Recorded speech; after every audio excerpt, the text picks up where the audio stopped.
आणि आता जाऊया थेट शिर्डीमध्ये सध्या प्रियंका गांधी बोलतात। जय भवानी। छत्रपति शिवाजी महाराज की जय। शिरडी वाले बाबा साईं बाबा जी की जय। मुझे बताया गया है कि इसी मैदान के पास में साईं बाबा जी बैठते थे। आज पहली बार मुझे साईं बाबा जी के मंदिर में जाने का सौभाग्य मिला।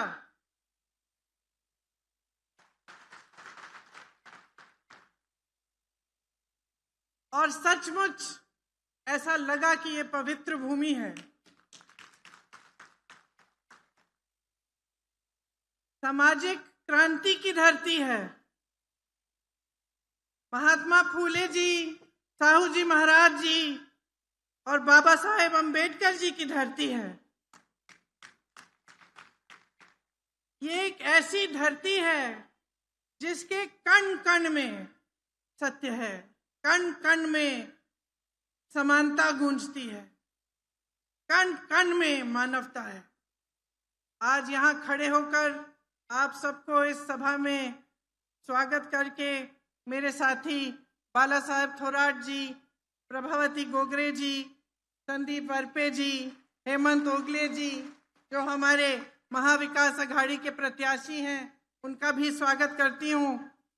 और भाऊ साहेब वागचोरे जी, जयंत राव वाघ जी, राव साहेब मास्के जी, राव साहेब खेवरी जी, किरण काले जी, सीतक्का जी, जयश्री थोराट जी और मेरे सभी साथियों का इस सभा में बहुत बहुत स्वागत। देखिए, ये जो धरती है इसने हमेशा हमारे देश को दिशा दिखाई। यहाँ टंट्या मामा, उमाजी नायक, राघोजी भागरे जी, रानी दुर्गावती जी सब यहीं के थे। सब ऐसे महापुरुष, महान महिलाएं थीं जिन्होंने हमारे देश को दिशा दिखाई। और यहाँ से हमारी जो आज़ादी की लड़ाई है यहीं से मजबूत हुई। महाराष्ट्र की धरती एक मार्गदर्शक धरती है। यहाँ का संदेश रहा है धार्मिक कट्टरता का विरोध, समानता का विचार रहा है हमेशा के लिए। संत तुकाराम जी कहते थे कि जे का रंजले गांजले प्यासी मने जो आपले, तोची साधू ओळखावा देव तेथेची जाणावा। गांव में झाड़ू लगाकर मन की गंदगी साफ करने वाले और प्रेम को जगाने वाले संत गाडगे महाराज जी का भी यही संदेश था कि अंदर झांको, अपना मैल साफ करो, अपने अंदर जो गंदगी है पहले वो साफ करो और सत्य के पथ पर चलो। आजादी की लड़ाई में तिलक जी, गोखले जी, काका कालेकर जी, विनोबा भावे जी, भाऊ साहेब थोराट जी, अन्ना साहेब शिंदे जी, अच्युत पटवर्धन जी, ये सब यहीं से इन्होंने आजादी की लड़ाई लड़ी और हमेशा देश को राह दिखाई। आज मैं साईं बाबा जी के मंदिर में गई और मैं सोच रही थी, हम मंदिर में जाते हैं, प्रसाद लेते हैं, मत्था टेकते हैं, चले आते हैं। आजकल बड़े बड़े नेता भी, हम सब जब जाते हैं तो मीडिया भी होती है खूब सारी और सब देखते हैं। लेकिन जब हम उस मंदिर को छोड़ते हैं और अपने घर जाते हैं या अपने काम में लग जाते हैं तो हमारे अंदर क्या रहता है? जिनके सामने हमने मत्था टेका है, जिनको पूजा है, जिनका प्रसाद लिया है, उनकी बातें क्या हमारे मन में बसती हैं कि नहीं? क्या हम उनको अपने मन में रखते हैं कि नहीं? और यहाँ आकर साईं बाबा की वो प्रतिमा देखकर एकदम साधारण तरह से वही प्रतिमा, चाहे यहाँ हो, वहां पे बैठे हुए जो लोग थे वो बता भी रहे थे कि ये प्रतिमा पूरे देश में एक ही होती है। क्योंकि साईं बाबा जी साक्षात थे। और मैं सोच रही थी कि इनकी जो सीख थी समानता की, मानवता की, किसी का दुख है उसमें शामिल हो, उसकी मदद करो, कोई गरीब है उसकी मदद करो, सच्चाई की बात, सत्य की बात, ये आज जो हमारे देश के राजनीतिक मंच हैं, क्या ये बात आज भी उन मंचों पे है? क्या हमारे दिलों में है? क्या मैं चुनावी सभा में इसकी चर्चा कर सकती हूं? मैं सोच रही थी कि पिछले 10 सालों में मोदी जी के राज में, भाजपा के राज में, और यहां जो 2.5 सालों से आपकी जो सरकार रही है उसके राज में सच्चाई की अहमियत क्या रह गई है? ऐसे मंचों पर चाहे मंत्री हो, प्रधानमंत्री हो, बड़े बड़े नेता हो, कुछ भी कह देते हैं।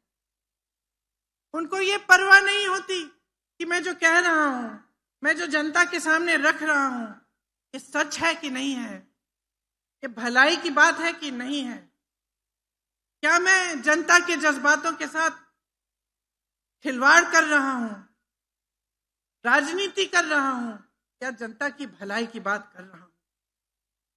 आज मुझे ताज्जुब होता है कि इसी महाराष्ट्र में, जिस पर हम सबको गौरव है, हमारे पूरे देश को गौरव है, छत्रपति शिवाजी महाराज जी का अपमान हो रहा है, आपका अपमान हो रहा है। वही नेता मोदी जी और उनके साथी, वही नेता जो मंच पे खड़े होते हैं और उनका नाम लेते हैं, उनका सम्मान नहीं करते। साथ साथ पहले प्रधानमंत्री जी ने शिवाजी महाराज की प्रतिमा का शिलान्यास किया, बाद में चुपचाप से बनाना बंद कर दिया। संसद के बाहर जो उनकी प्रतिमा थी वो हटा दी, और जो सिंधुदुर्ग में प्रतिमा बनाई वो तो दह गई, क्योंकि उसको बनाने में ही इतना भ्रष्टाचार था। तो फिर नाम लेने का फायदा क्या है जब आप अपमान करेंगे? मोदी जी बार बार बाला साहेब ठाकरे जी का नाम लेते हैं मेरे भाई के संदर्भ में। मैं राहुल जी की बहन हूं, मैं कहती हूं मोदी जी सुन लीजिए, सुन लीजिए, बाला साहेब ठाकरे जी का नाम सुन लीजिए, और ये भी सुन लीजिए कि हाँ, हमारी विचारधारा अलग थी, हाँ, हमारी राजनीतिक सोच अलग थी, लेकिन न बाल ठाकरे जी और न कांग्रेस पार्टी का कोई भी नेता, न राहुल जी, न आज का कोई भी कांग्रेस का नेता शिवाजी महाराज का अपमान बर्दाश्त करते। और एक मेरी चुनौती भी सुन लीजिए कि जिस तरह से आप चुनौती देते रहते हैं, मैं चुनौती देती हूं मोदी जी को, अमित शाह जी को। मैं चुनौती देती हूं कि मंच पे खड़े होकर कह दें कि वो जाति जनगणना करवाएंगे, मंच पर खड़े होकर कह दें कि आरक्षण का जो 50% की जो सीमा है उसको हटा देंगे। वो मंच पर खड़े होकर कहते हैं कि मेरे भाई आरक्षण के खिलाफ हैं। वो व्यक्ति जो मणिपुर से मुंबई तक जिसने यात्रा की, न्याय यात्रा की, न्याय मांगने के लिए, उस व्यक्ति के बारे में कहते हैं कि वो आरक्षण के खिलाफ है।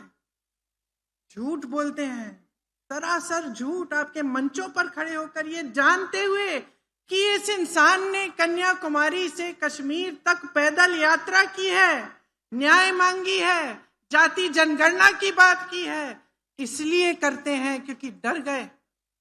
उन्होंने देखा कि ये व्यक्ति कन्याकुमारी से कश्मीर 4000 किलोमीटर चल पड़ा और मणिपुर से मुंबई चल पड़ा और इसने न्याय मांगा, और इस व्यक्ति ने कहा कि जाति जनगणना होनी चाहिए, हमें मालूम होना चाहिए कि कौन किसकी कितनी संख्या है, क्योंकि जब तक हम जानेंगे नहीं ठीक तरह से तो तब तक सही आरक्षण कैसे देंगे। ये जानते हुए पूरी जनता के सामने ये झूठ बोलते हैं। ये महाराष्ट्र की जनता का अपमान है, ये आपका अपमान है, क्योंकि ये सत्य की धरती है। आपने हमेशा सच्चाई को पहचाना है। और सिर्फ ये नहीं, आपके साथ ये भेदभाव करते हैं। महाराष्ट्र से कितने उद्योग इन्होंने कहीं और भेज दिए। एक प्रधानमंत्री, एक सरकार की दृष्टि क्या होनी चाहिए। मेरी बहनें बैठी हैं, आप में से कुछ माताएं होंगी, 4-5 बच्चे होते हैं, किसी के 2 होते हैं, किसी के 3 होते हैं। एक माँ हमेशा समान दृष्टि से अपने बच्चों को देखती है, भेदभाव नहीं करती। और जो प्रधानमंत्री होते हैं, जो सरकार होती है, वो भी माँ समान होती है, वो भी पिता समान होते हैं। उनको भेदभाव नहीं करना चाहिए। यहां से महाराष्ट्र से उद्योग हटा दिए, दूसरे प्रदेशों में भेज दिए। देखिए, जब इस देश का निर्माण हुआ तो चाहे पंडित नेहरू जी थे, चाहे आपने इंदिरा जी का नाम लिया, उन्होंने बड़े बड़े उद्योग जब खुलवाए, एम्स, आईआईटी, आईआईएम जैसे संस्थान खुलवाए, इंफ्रास्ट्रक्चर बनाया, बांध बनवाए, नहर बनवाए, रिसर्च सेंटर बनाए, कारखाने बनाए, तो उन्होंने भेदभाव नहीं किया। हर प्रदेश में बने, अलग अलग चीज अलग अलग प्रदेशों में बनी। यहां मनमोहन सिंह जी ने मुंबई में अंतर्राष्ट्रीय वित्तीय सेवा केंद्र लगवाने का फैसला किया था। क्या हुआ? यहां से हटा के गुजरात भेजा गया। लाखों नौकरियां चली गई यहां की, बड़ी बड़ी इंडस्ट्री, बड़ी बड़ी कंपनियां हटाई गई। लगभग 10 लाख करोड़ का निवेश हटा यहां महाराष्ट्र से। 8 लाख नौकरियां महाराष्ट्र से बाहर चली गई। 6000 से ज्यादा उद्योग बंद हुए। महाराष्ट्र को कमजोर करने का प्रयास किया और आज मंच पे खड़े होकर कहते हैं कि महाराष्ट्र को मजबूत बना रहे हैं। 10 सालों से इनकी सरकार थी। आप नाम लीजिए, वेदांता, फॉक्सकॉन सेमीकंडक्टर प्रोजेक्ट सब चले गया। टाटा एयरबस का प्रोजेक्ट गुजरात गया, सैफरन का प्रोजेक्ट गया, बल्क ड्रग पार्क का प्रोजेक्ट गया। और अब स्वयं मोदी जी चुनाव के समय छोड़ के चले गए हैं विदेश। चुनाव का प्रचार खत्म नहीं हुआ, वो चले गए विदेश। आपका ध्यान भटकाने के अलावा कुछ करते नहीं है। 10 सालों से इनकी सरकार रही है, 2.5 सालों से महाराष्ट्र में सरकार रही है। वो कहते हैं, मैंने सुना उनका भाषण मुंबई में, कह रहे थे तब सरकार और थी, अब मोदी है। खुद कह रहे थे अपने बारे में, कह रहे थे कि अब आतंक नहीं है। मैं कहना चाहती हूं मोदी जी, आप अगर मिलेंगे महाराष्ट्र के लोगों से, आप मेरे यहां पे बैठे हुए भाई बहनों से मिलेंगे, कष्ट करेंगे उनसे बात करने की, तो आपको पता चलेगा कि मेरी बहनें कितने आतंक का सामना कर रही हैं। आपको पता चलेगा कि ये जो महंगाई का आतंक आपकी सरकार ने सबके सामने छोड़ दिया है, उसका सामना कैसे मेरी बहनें कर रही हैं। शायद पहली दिवाली होगी ये वाली जो ठीक से आप मना भी नहीं पाएंगी। आप जब मार्केट जाती हैं, दुकान जाती हैं, आदि चीजें छोड़ के आ जाती हैं। घर में कोई बीमार पड़ता है, कोई संकट आ जाता है, घबराहट होती है, पैसे कहां से आएंगे, घर की मरम्मत करनी पड़ती है, दिल घबराता है कि चलो ठीक छोड़ दीजिए, बाद में कर देंगे, बारिशों के बाद कर देंगे, सर्दियों के बाद कर देंगे, अभी पैसे नहीं है इसके लिए। महंगाई से जूझ रही है इस देश की जनता, तड़प रही है, खासतौर से महाराष्ट्र की जनता। कोई पूछने वाला नहीं है। चुनाव आने लगा है, 1500 रुपए का आपको बोल दिया है कि क्या उनकी जो योजना है, आपको लाडली बहन वाली योजना कह दिया कि लीजिए 1500 रुपए पकड़ लीजिए, लेकिन आपसे छीना कितना जा रहा है। हर स्तर पर आपको घर के लिए कुछ खरीदना है, खाने की चीजें खरीदनी है, गैस का सिलेंडर खरीदना है, 1500 रुपए में होगा क्या। और सोचते हैं कि चुनाव आ रहा है, 3-4 महीने पहले से हम देना शुरू कर देंगे, सारी महिलाएं हमें वोट दे देंगी। लेकिन बहनों, सतर्क हो जाओ, समझ लो कि आपके साथ क्या हो रहा है। 2.5 सालों से इनकी सरकार है, 10 सालों से केंद्र में सरकार है, अभी क्यों दे रहे हैं आपको? पहले क्यों नहीं सोचा? जब आप गैस सिलेंडर के लिए आप मांग करते थे कि इसको कम महंगा करो, इसका दाम कम करो, तब क्यों नहीं किया? जब आपको त्योहार मनाना होता है और आपके पास पैसे नहीं होते, तो कौन आता है आपके आंसुओं को पोंछने के लिए, आपकी मदद करने के लिए? आप अपने बच्चे को पालते हो, पोसते हो, मेहनत करते हो। मेरी बहनें, मैं जानती हूँ, खेती में भी जाती हो, जॉब भी करती हो, सब कुछ करती हो, फिर भी घर आके मेहनत करती हो, खाना पकाती हो, देखती हो कि सब बच्चे सो गए हैं, सबके पेट में खाना है कि नहीं, कोई बीमार तो नहीं है। बहुत मेहनत करती हो अपने बच्चों को बड़ा करने के लिए। बच्चे बड़े होते हैं, कोई रोजगार की संभावना ही नहीं है। सरकार ने जितने भी माध्यम थे रोजगार बनाने के, सब खत्म कर डाले, और फिर मंच पे आकर कहते हैं वो सरकार और थी, आज मोदी है। आज मोदी है इसीलिए इतनी महंगाई है, इसीलिए यहाँ का किसान तड़प रहा है, इसीलिए 10 सालों से सोयाबीन के दाम बढ़ाए नहीं गए हैं, क्योंकि मोदी जी हैं, खुद कह रहे हैं आज मोदी हैं। मैं पूछना चाहती हूं इनसे, प्याज का किसान क्या करेगा? आपने उसकी क्या हालत बना दी है। कपास का किसान क्या करेगा? आपने उसको बर्बाद कर डाला है। क्या किया है आपने इन किसानों के लिए? जीएसटी पे जीएसटी थोप दिया, जो भी खरीदना होता है उस पे जीएसटी, ट्रैक्टर पे जीएसटी, खाद नहीं मिलती, सही दाम नहीं मिलता, कपास का नहीं मिलता, सोया का नहीं मिलता। संकट में है किसान आज। आप 10 सालों से प्रधानमंत्री हैं, आपने कुछ नहीं किया। किस मुंह से खड़े होकर आप कह रहे हैं कि आप महाराष्ट्र को आगे बढ़ाएंगे, कि आप देश के किसानों को मजबूत करेंगे? किस मुंह से? हर तरफ से आपने घेरा है, 50 लाख टन का फसल बर्बाद किया। प्याज का पहले निर्यात बैन कर दिया, फिर जब बैन उठाया तो एक्सपोर्ट पे ड्यूटी डाल दी।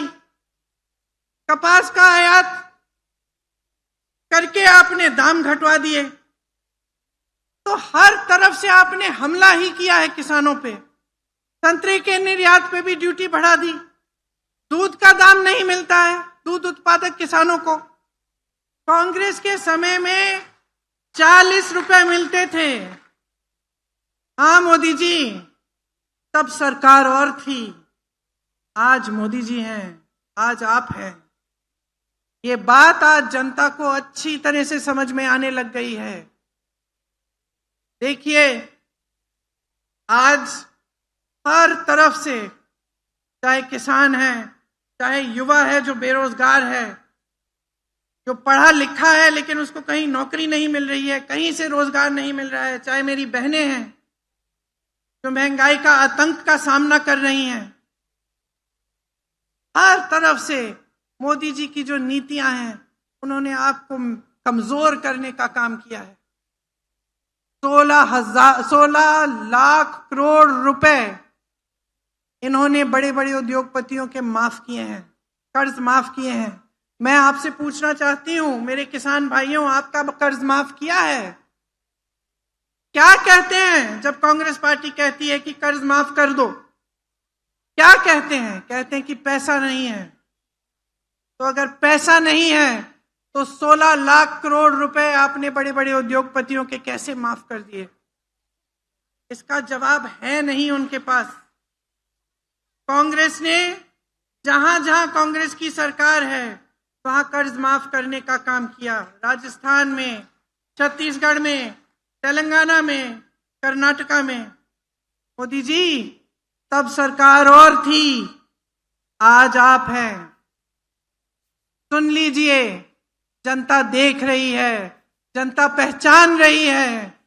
जो नौजवान हर जगह अपनी नौकरी, अपनी रोजगार ढूंढने के लिए भटक रहे हैं, पढ़े लिखे हैं, आत्मविश्वास खो रहे हैं, घर आते हैं, अपने माँ बाप को देखते हैं, सोचते हैं कि मैं इनके लिए कुछ नहीं कर पा रहा हूं।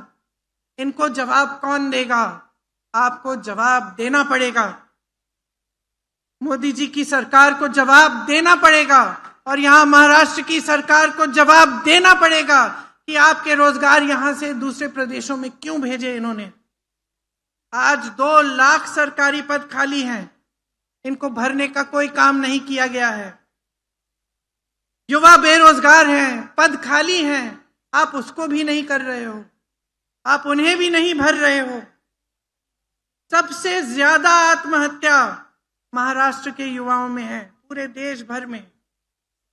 शर्म की बात है, इतना गौरवशाली, इतना महान प्रदेश, इतने कर्मठ लोग, ऐसे लोग कि जहां भी जाते हैं प्रदेश का नाम रोशन करते हैं।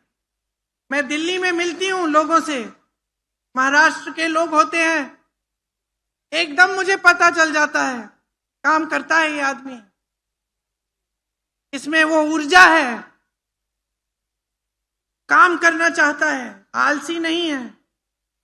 ऐसे लोगों को बर्बाद करना है, यही इनकी नीति है, यही इनकी राजनीति है, यही इनकी विचारधारा है कि किस तरह से आपको बांटा जाए, या धर्म के नाम पर या जाति के नाम पर किस तरह से बांटा जाए, किस तरह से आपका ध्यान भटकाया जाए ताकि ये लोग आगे बढ़ें।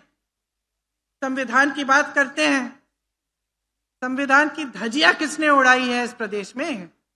संविधान कहता है कि जनता के हाथों में सबसे बड़ा औजार है, सबसे बड़ी शक्ति है। क्या है ये शक्ति? ये शक्ति आपका वोट है। संविधान कहता है कि अपने वोट के द्वारा आप अपनी सरकार चुनेंगे। यहां क्या हुआ? आपने सरकार चुनी ना पिछले चुनाव में, फिर क्या हुआ? पैसों के बल पर, घूस देकर, डराकर, धमकाकर, एजेंसियां लगवाकर ये सरकार चोरी हुई। किसने की ये चोरी? किसने किया ये विश्वासघात? किसके साथ? महाराष्ट्र की जनता के साथ। ये मोदी जी ने किया, ये मोदी जी के नेताओं ने किया, ये भाजपा ने किया। ये आपकी बनी बनाई सरकार इन्होंने तोड़ी, और किस तरह से, भ्रष्ट तरह से तोड़ी। संविधान की बात कैसे कर सकते हैं? जिस संविधान में लिखा है कि जो जनता चाहती है वही होना चाहिए। कहां लिखा है संविधान में कि जनता एक सरकार को चुनेगी और आप चोरी चोरी से पैसे देकर, डराकर, धमकाकर उस सरकार को ही बदल डालेंगे? कहां लिखा है? और मैं आपसे पूछना चाहती हूं, आप जनता हो इस महान प्रदेश की, आपको सब कुछ दिख रहा है। आपको दिख रहा है कि सरकार एक चुनते हैं, आप कुछ दिनों बाद बदल जाती है। विधायकों को ऐसे पकड़ के ले जाते हैं, कहीं पे छुपा के रखते हैं दिनों के लिए, घूस दे देकर। और सब जगह पत्रकार भी लिख रहे हैं कि 100 करोड़, 500 करोड़, 600 करोड़। ये किसके पैसे हैं? कहां से आए ये सारे करोड़ों रुपए? ये क्या वो तो नहीं है जो आपके विकास के लिए जाने चाहिए, जो आपसे चोरी किए जा रहे हैं? और आपकी सरकारें अब ऐसे बनेंगी? तो फिर आपके पूर्वज लड़े क्यों आजादी के लिए? हमारे पूर्वज लड़े क्यों इस देश के लिए? शहीद क्यों हुए इस देश के लिए? ताकि इस देश के संविधान का चकनाचूर बना दे कोई, पैसों के बल पर, धन के बल पर। तो सोचिए, सब आपकी आंखों के सामने हो रहा है। आपकी नौकरियां छीनी जा रही हैं, यहां से इंडस्ट्रीज दूसरे प्रदेशों में भेजी जा रही हैं, खाली पद भरे नहीं जा रहे हैं, नौजवान बेरोजगार हैं, बहनें कुछ खरीद नहीं पा रही हैं। चाहे कितने भी लोग एक परिवार में काम कर रहे हों, चाहे कितने भी कोई मेहनत कर रहा है, खेती में कोई जॉब कर रहा है, कुछ भी कर रहा है, फिर भी पैसे काफी नहीं हो रहे हैं, क्योंकि महंगाई इतनी बढ़ गई है। किसान की कमर तोड़ी जा रही है। और राजनीति कैसी हो रही है? पैसों की, झूठों की। तो मैं आपसे पूछना चाहती हूं, इसको ठीक कौन करेगा? कौन करेगा? आप करिए। ये जो वोट आपको दिया गया है, ये ऐसा हथियार है, इसमें ऐसी शक्ति दी गई है संविधान के द्वारा कि आप कुछ भी कर सकते हैं। आपने गोगरे जी ने कहा, मैं किसान की बेटी हूं। जब किसान ठान लेता है तो कुछ भी कर सकता है। सही कहा है। इस देश को आजादी किसने दिलवाई? इस देश के किसानों ने दिलवाई। इस देश की को आजादी आप सब ने दिलवाई, आपके पूर्वजों ने दिलवाई। आज वो आजादी खतरे में है, वो संविधान खतरे में है जिसके लिए हम लड़े।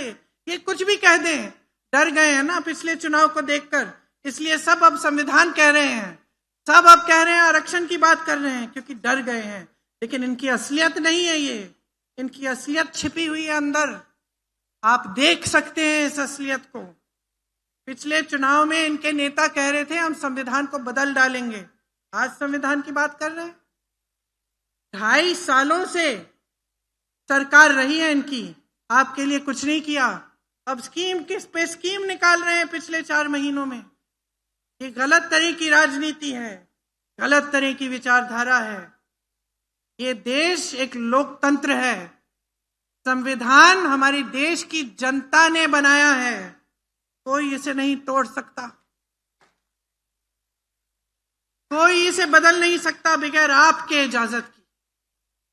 तो मैं आपसे ये कहने आई हूं, इजाजत मत दो, ऐसी राजनीति को मत लाओ दोबारा अपने प्रदेश में, जो आपका इस्तेमाल करे, जो आपके बीच में फूट फैलाने की कोशिश करे, और जब समय आता है तो आपके प्रति जवाबदेह भी ना बने।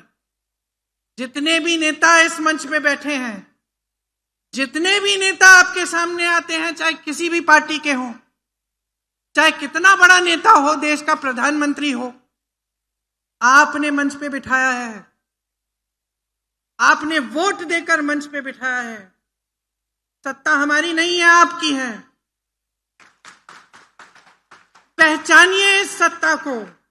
इस प्रदेश के किसानों को मजबूत बनाना है, इस प्रदेश की बहनों को मजबूत बनाना है, इस प्रदेश के युवाओं को आगे बढ़ाना है, उनको एक मजबूत आगे का भविष्य देना है। और ये भविष्य आप अपने लिए खुद बना सकते हैं। अगर आप सही राजनीति को चुने, अगर आप सही नेताओं को चुने, आप अपनी राजनीति में ये डिमांड करें, ये मांगे कि हमें सच्चाई चाहिए, हमें जवाबदेही चाहिए, हमें काम चाहिए, हमें विकास चाहिए, हमें अपना हक चाहिए।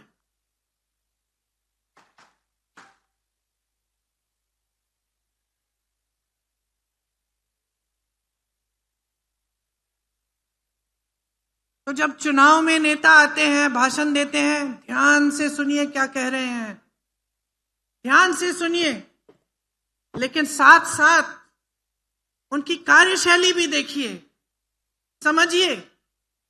कांग्रेस के कितने प्रदेश हैं आज, जहां जहां कांग्रेस की सरकार है, कांग्रेस ने चुनाव से पहले गारंटियां दी, चुनाव के खत्म होते ही जैसे ही सरकार बनी, पहले दिन से गारंटी शुरू हो गई। और यहां 2.5 सालों से सरकार है, चुनाव के 3-4 महीने पहले ले आए अपनी लक्ष्मी वाली योजना, लाडली बहना वाली योजना, जिससे आपको 1500 रुपए पकड़ा रहे हैं। तो 2.5 सालों के लिए तो नहीं किया। कांग्रेस की सरकारों को देखिए, शुरू से जब से सरकार बनती है, छत्तीसगढ़ में मुझे याद है 24 घंटे के अंदर अंदर किसानों के कर्ज माफ करने का काम शुरू हो गया। ये लोग क्या कहते हैं, पैसे नहीं है। तो हम यहां पे भी, इस चुनाव में भी कांग्रेस पार्टी और महागाड़ी योजना नहीं, महाविकास अघाड़ी, माफ करिए, महाविकास अघाड़ी, हम लोग कह रहे हैं कि हमारी कुछ गारंटियां हैं। ध्यान से इन गारंटियों को सुनिए। महिलाओं को हम हर महीने 3000 रुपए देना चाहते हैं, और बस की जितनी भी यात्राएं हैं प्रदेश में वो मुफ्त होंगी। अब आप पूछ सकते हैं कि ठीक है, आपने कह दिया, हमें कैसे मालूम आप करेंगे। साथ में देखिए, कर्नाटका में हो रहा है, तो आपको ये भी देखना है कि ये लोग जो कह रहे हैं कहीं पे कर भी रहे हैं, हम कर रहे हैं। तो एक तो ये गारंटी है। दूसरी कि हम जातिगत जनगणना करवाएंगे और 50% आरक्षण की सीमा हटाएंगे। इसके लिए मैंने कहा कि मेरे भाई राहुल गांधी जी ने देश भर में यात्रा की है और हम करके दिखाएंगे आपको। एक और गारंटी है कुटुंब रक्षा। इसमें 25 लाख का स्वास्थ्य बीमा आपको मिलेगा। देखिए, ये राजस्थान में हमने किया था और मुझे इतनी खुशी हुई थी उस समय जब मैं राजस्थान गई थी। मैं ऐसे लोगों से मिली जिनका पूरा हार्ट का ऑपरेशन, कैंसर का पूरा इलाज सारा सरकार ने कराया इन 25 लाख रुपयों में, और उनको कुछ नहीं देना पड़ा। सिर्फ जो रजिस्ट्रेशन का एक फॉर्म होता है 100-200 रुपए उसके भरने के पैसे दिए, सब मुफ्त हुआ।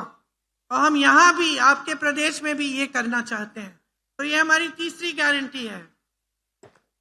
किसानों के लिए 3 लाख रुपए तक कर्ज माफ होगा और जो नियमित कर्ज चुकाने पर 50,000 रुपए का प्रोत्साहन भी मिलेगा। सोयाबीन के लिए जो एमएसपी है वो हम 7,000 रुपए प्रति क्विंटल हम देंगे। कपास के लिए भी सही एमएसपी मिलेगी आपको। प्याज के लिए जो उचित दाम तय करने के लिए हम एक कमेटी बनाएंगे ताकि आपको कमेटी चर्चा करेगी और आपको उचित दाम मिलेगा। युवाओं को हमारा वचन है, हमारी गारंटी है कि 2.5 लाख जो खाली पद हैं उनको हम सरकार बनते ही हम भरने का काम करेंगे। और बेरोजगारी का हम 4,000 रुपए का भत्ता दिलवाएंगे। मैं जानती हूं कि यहां शिरडी में भी आपके कई मुद्दे हैं। आप सब मुझे बता रहे थे कि यहां आतंक बहुत है।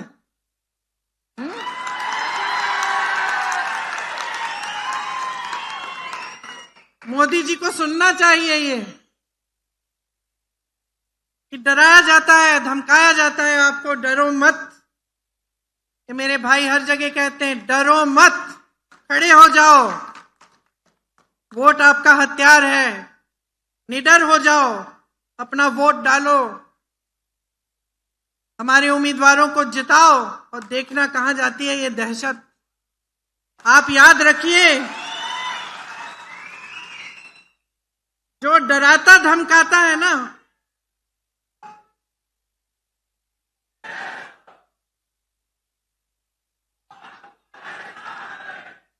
जो डराता धमकाता है ना, वो सबसे बड़ा डरपोक होता है। ये बात बच्चा बच्चा जानता है। पाठशालाओं में बच्चे जानते हैं कि भाई एक दिन हमने ऐसे कर दिया ना तो भाग जाएगा वो डराने धमकाने वाला। तो मैं कह रही हूं बहनों, कर दो ऐसे, खड़े हो जाओ। बहुत हो गया है, बहुत विश्वासघात हो गया है, बहुत झूठ दिखा दिया आपको, बहुत झूठ बोल दिए हैं, बहुत गलत तरह की राजनीति चल पड़ी है। सही कर दो। एक ऐसी राजनीति लाओ, ऐसी सरकार लाओ जो आपके लिए दिन रात एक करे, काम करे, आपके प्रदेश को आगे बढ़ाए, आपका सम्मान रखे, आपका गौरव बनाए। ऐसी सरकार लाओ जिसकी स्कीम आपके लिए हो, बड़े बड़े उद्योगपतियों के लिए नहीं। सब चीजें अडानी जी को पकड़ा दी। एक ऐसी राजनीति, एक ऐसी सरकार है। आज यहां पे आपकी इंडस्ट्री नहीं है, मेडिकल और इंजीनियरिंग कॉलेज भी नहीं है। मैंने सुना है कि पर्याप्त बिजली भी नहीं मिलती। अभी मैं आ रही थी, ये सड़क तो ठीक लगी लगभग, लेकिन सुना है कि पूरे इलाके में सड़कें टूटी हैं। तो इतनी सारी समस्याएं हैं। यहाँ पे दुनिया भर के लोग आते हैं, तीर्थ स्थान है इतना बड़ा, इसको हम मजबूत बनाएं, आपकी सड़कें ठीक करें, आपको पानी दिलवाएं कि किलोमीटर पे किलोमीटर मेरी बहनों को पानी लेने के लिए ना चलना पड़े। तो ये कर्तव्य होता है सरकार का और हम नेताओं का कर्तव्य होता है। हम इस कर्तव्य को निभाना चाहते हैं। मौका दीजिए और इस बार ऐसा बहुमत दीजिए कि कोई सरकार को चुरा ना पाए। हमारे जितने भी यहाँ के उम्मीदवार हैं, आइए, बाला साहेब थोराट जी, प्रभावती गोगरे जी, संदीप वारपे जी, आ जाइए, इधर आ जाइए, हेमंत ओगले जी, हमारे महाविकास अघाड़ी के प्रत्याशी, इनको भारी से भारी बहुमत से जिताइए इस बार। ये जीत आपकी जीत होगी, ये जीत महाराष्ट्र की जीत होगी। मेरी बहनों, ये जीत आपकी जीत होगी।